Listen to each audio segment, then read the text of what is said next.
a nightmare which showed me way to success. Eventually I got out of a naughty way to move in a restful manner, meanwhile giving a halt to hectic disillusionment walk. The path to be perused was chock-a-block of darkness, but abruptly the moon came up and showered its light on my access road. Subsequently, my eyeballs could see the encountering picture ahead as a misty light spontaneously focused on the thoroughfare. The trail seemed to be of less used one and solely was reflecting a horror effect as there were bare trees though the climate was chilled winter. The scene disappointed me as I supposed that once again I am going to catch 22 as customary. So the dreadful stance pushed me to soon get off the place, and so I set my weariness body in forward mode. The dry pale yellow leaves had also got in motion with me as if a bit of my restricted vim got transferred to them too. Absolutely, after 3 nasty paces I came across an old sturdy man, walking on the neighbor road.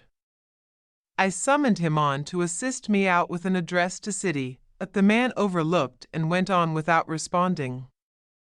I called him for the second time, but this time he gave me a glared look and answered with some offensive words. There is no address for the city, but the ways only leads to success. The old man's words made me wonder for hours, but I was still beating around the bush and couldn't get to the point. In that case I kick-started covering some more distances when I met an old greasy hand pump. Certainly I wasn't thirsty, but was in a need of clearing my messy look, so immediately I responded to the presence of water pump, but it was pretty much hard to operate it as it has been there without drawn into use since ages. However, it was a moment to cheer up, for I was successful in moving the handle up and down, but unfortunately water did not make any gesture. I spontaneously worked on pump for some more minutes, but yet there was no sign of water, so finally I fell apart and was in a mood of taking rest, so I counted on a nearby tree to confer me with shelter. The opted place was a bit grimy. Accordingly, I was looking for broom kind of thing when I came across a heap of dried, fresh leaves. I carelessly disrupted the neatly drawn heap and came out with an eccentric mass of leaf which was indeed not found in the area where I found it. But yet for a while I rummaged around to know if the tree was really situated around, but I was proved correct. That kind of species can't be grown in such a location, so I owned it to broom my place.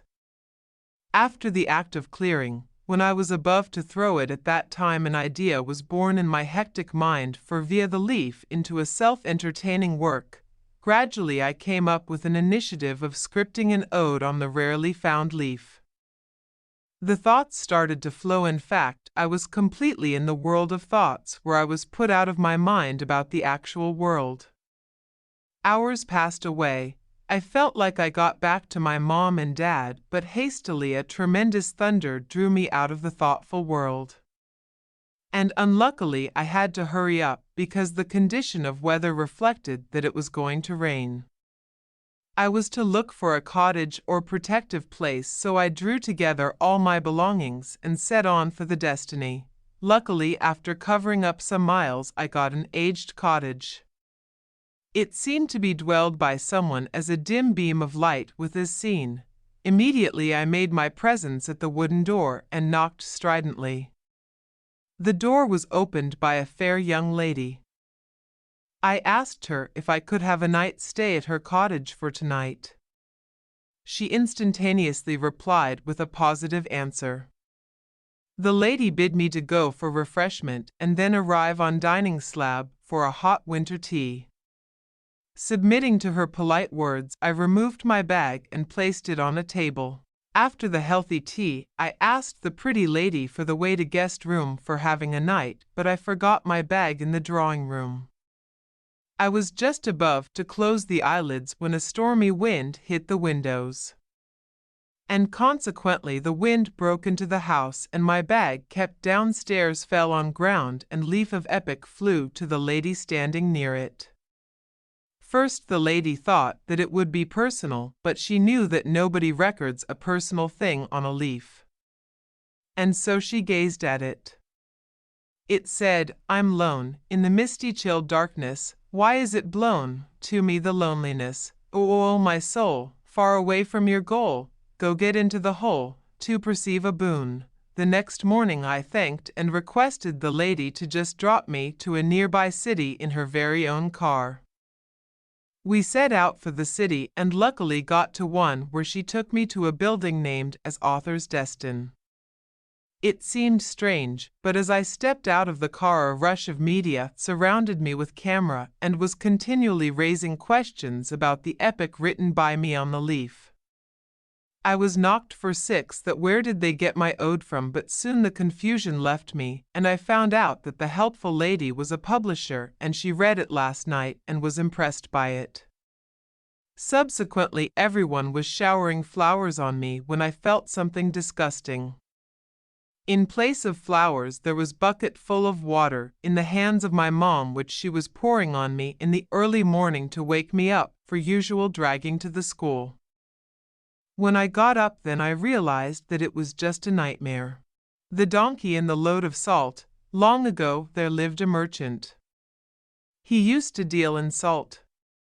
He had a donkey to carry load. He used to sell his salt loaded on the donkey. He had to cross a stream to go to other village. Once his donkey fell into the stream and much of the salt was dissolved in water. The donkey easily crossed the stream due to the light weight of salt on his back. The donkey was happy. The donkey on his next trip knowingly fell into the stream. The merchant suspected the animal's intention. On the other day too the donkey intentionally repeated the same trick. His master was now sure about the animal's evil intention. The merchant next day loaded the donkey with a lot of cotton. The donkey once again repeated the same trick. He fell into the stream. This time his load became very heavy. The donkey carried the heavy load. It was very tiring for him to move on. The donkey now realized his mistake. He stopped falling down into the stream anymore. He thought that it was not good to play tricks. The merchant had taught the donkey a good lesson. Moral: you can befool a person a few times, but not always. The lost camel. Once two merchants lost a camel. They met a traveler and asked him if he had seen it. The man replied he had not. But was your camel blind in the right eye? Said he to them. Yes, he was, replied the merchants. Was it lame in one left foot? The man asked again. Certainly it was, said the merchants. Was its front tooth missing? Said he to them. Indeed I said they. Was it loaded with honey on one side and with wheat on the other? That is just how it was loaded, they answered. Please take us to it, but I have not seen your camel, said the man, and I do not know where it is. The merchants got angry and said, then how could you tell us so exactly everything about our camel? That is my secret, said the man. The merchants took him to the king, who asked him where the camel was. The man replied that he had not seen it. At this the king asked him how he knew so much about it. The man answered that the camel had eaten grass only on the left side of the path. So he knew that it was blind. The marks of its one left foot were faint. This showed that the camel was lame. While eating grass, it had left a little turf in the middle, so he learnt that it had lost front teeth. There were ants carrying grains of corn on one side of the path and flies eating honey on the other. The king was satisfied with his explanation and let him go. The blind man with a lamp.